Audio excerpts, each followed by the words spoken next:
বাংলাদেশ ভারত সম্পর্কের ক্ষেত্রে হাসিনা স্থায়ী বাধা নয়। বিকেলে ইশতেহার ঘোষণা করবেন তারেক রহমান। জাতীয় সরকার গঠনে আমরা ইতিবাচক। 12 ফেব্রুয়ারির পর হাদি হত্যার বিচার নিশ্চিত করব নাহিদ ইসলাম। বিএনপির বিদ্রোহী হাসান মামুনকে থামাতে নানা কৌশল নূরের। বিএনপির মহাসচিব মির্জা ফখরুল ইসলাম আলমগীর বলেছেন, ক্ষমতাচ্যুত সাবেক প্রধানমন্ত্রী শেখ হাসিনা ভবিষ্যতে বাংলাদেশের রাজনীতিতে আর প্রাসঙ্গিক থাকবেন না। ফলে বাংলাদেশ ভারত সম্পর্কের ক্ষেত্রেও তিনি কোনো স্থায়ী বাধা হয়ে দাঁড়াতে পারবেন না। ভারতের ইংরেজি সাময়িকী দ্য উইককে দেওয়া এক সাক্ষাৎকারে এসব মন্তব্য করেন বিএনপি মহাসচিব। সাক্ষাৎকারে শেখ হাসিনার রাজনৈতিক ভবিষ্যৎ ও আঞ্চলিক সম্পর্ক প্রসঙ্গে প্রশ্নের জবাবে মির্জা ফখরুল বলেন, একটি নির্দিষ্ট সময় পর্যন্ত শেখ হাসিনা রাজনীতিতে একটি ফ্যাক্টর হিসাবে বিবেচিত হলেও দীর্ঘমেয়াদে তিনি আর প্রাসঙ্গিক থাকবেন না। তিনি বলেন, শেখ হাসিনা দীর্ঘদিন ধরে গণতান্ত্রিক প্রতিষ্ঠানগুলো দুর্বল করে ক্ষমতা কেন্দ্রীভূত করেছেন, যার ফলে দেশের রাজনীতিতে গভীর সংকট তৈরি হয়েছে। তবে এই সংকট অতিক্রম করেই বাংলাদেশ ও ভারতের সম্পর্ক এগিয়ে নেওয়া সম্ভব এবং সেটাই হওয়া উচিত বলে মন্তব্য করেন তিনি। আওয়ামী লীগ নির্বাচনে অংশ না নিলে নির্বাচনের গ্রহণযোগ্যতা নিয়ে প্রশ্ন উঠবে কিনা, এমন প্রশ্নের জবাবে বিএনপি মহাসচিব বলেন, আওয়ামী লীগের সঙ্গে সংশ্লিষ্ট কিছু স্বতন্ত্র প্রার্থী নির্বাচনে অংশ নিতে পারেন, তবে দলীয়ভাবে অংশগ্রহণ না করার সিদ্ধান্ত নেওয়া হয়েছে।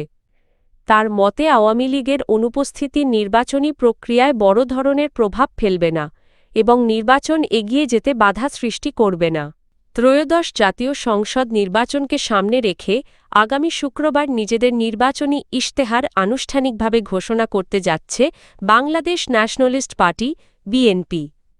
দলটির চেয়ারম্যান তারেক রহমান এই ইশতেহার ঘোষণা করবেন বলে নিশ্চিত করেছেন বিএনপি মিডিয়া সেলের সদস্য শায়রুল কাবির খান। বৃহস্পতিবার এক বার্তায় তিনি জানান, শুক্রবার বিকেল 3:30টায় রাজধানীর হোটেল সোনারগাঁওয়ে আয়োজিত এক বিশেষ অনুষ্ঠানের মাধ্যমে ইশতেহার প্রকাশ করা হবে। অনুষ্ঠানে সভাপতিত্ব করবেন বিএনপির মহাসচিব মির্জা ফখরুল ইসলাম আলমগীর। অনুষ্ঠানটি পরিচালনা করবেন দলের স্থায়ী কমিটির সদস্য ও নির্বাচন পরিচালনা কমিটির চেয়ারম্যান নাজরুল ইসলাম খান। দলীয় সূত্র জানায়, এবারের ইশতেহারে বিএনপির ঘোষিত 31 দফা ও জুলাই সনদকে মূল ভিত্তি হিসেবে ধরা হয়েছে। বিশেষভাবে তরুণ ভোটারদের প্রত্যাশা ও দাবিকে সর্বোচ্চ গুরুত্ব দেওয়া হয়েছে।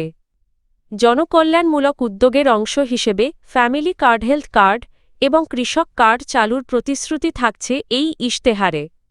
এতে গণতন্ত্র পুনরুদ্ধার, বিচার বিভাগের পূর্ণ স্বাধীনতা, প্রশাসনের বিকেন্দ্রীকরণ এবং দুর্নীতি দমনে শক্তিশালী কাঠামোর রূপরেখা তুলে ধরা হবে।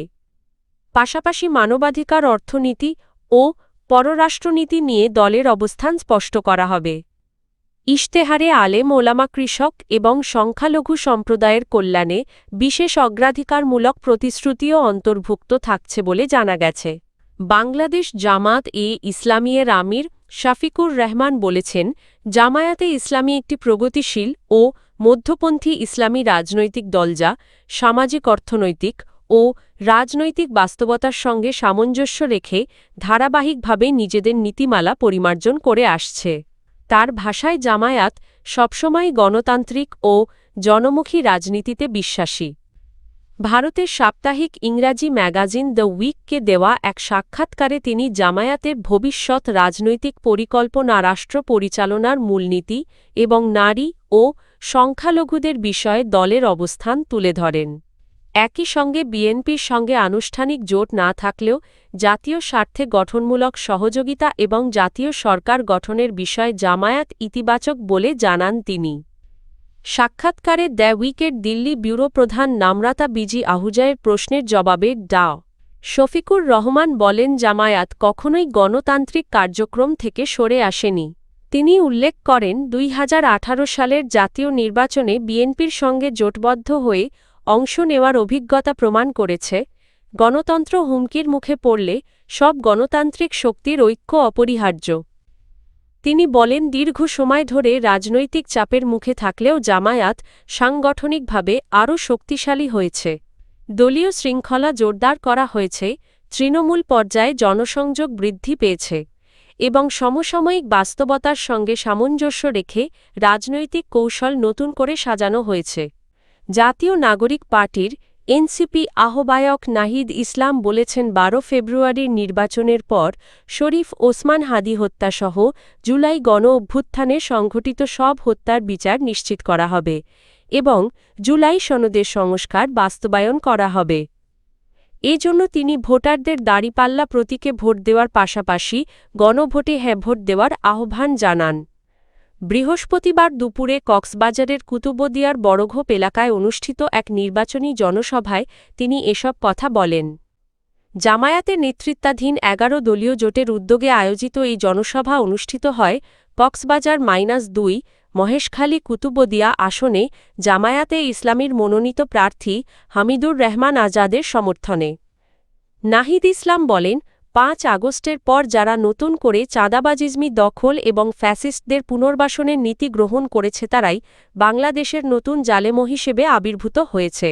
তার ভাষায়, এই জালেমদের রুখে দেওয়ার দিন হচ্ছে ১২ই ফেব্রুয়ারি।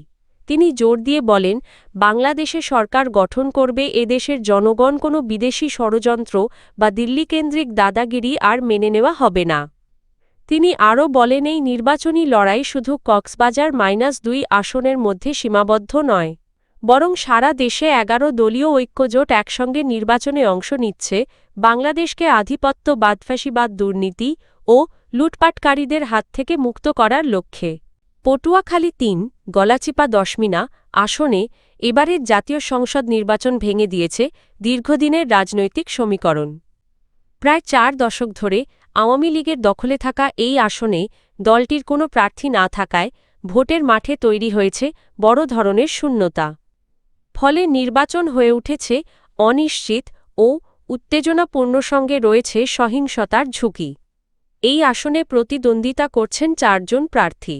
বিএনপির সঙ্গে জোটের ভিত্তিতে গণ অধিকার পরিষদের সভাপতি ও ডাকসুর সাবেক ভিপি নুরুল হক নূর ট্রাক প্রতীকে নির্বাচন করছেন। তার বিপরীতে বিএনপির বিদ্রোহী প্রার্থী হাসান মামুন ঘোড়া প্রতীকে প্রতিদ্বন্দ্বিতা করছেন। এছাড়া বাংলাদেশ জামাত-এ-ইসলামী এর প্রার্থী অধ্যাপক শাহ আলম দাঁড়িপাল্লা প্রতীকে এবং ইসলামী আন্দোলন বাংলাদেশের প্রার্থী আবু বাকার সিদ্দিক হাতপাখা প্রতীকে মাঠে রয়েছেন। দলীয় সিদ্ধান্ত অমান্য করে নির্বাচনে অংশ নেওয়ায় হাসান মামুনকে বিএনপি থেকে বহিষ্কার করা হয়েছে।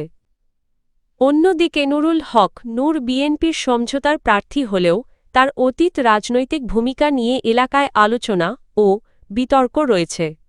এতে ভোটের মাঠে উত্তেজনা আরও বেড়েছে। আওয়ামী লীগবিহীন নির্বাচনে নূর ও মামুনের পাল্টাপাল্টি কর্মসূচি পরিস্থিতিকে জটিল করে তুলেছে। সম্প্রতি গলাচিপার ডাকুয়া ইউনিয়নে ২ প্রার্থীর সমর্থকদের মধ্যে সংঘর্ষে অন্তত ১৫ জন আহত হন।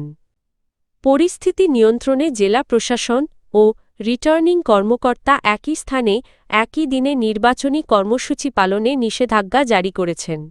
কয়েকটি কর্মসূচি পরবর্তী নির্দেশ না দেওয়া পর্যন্ত স্থগিত রাখা হয়েছে।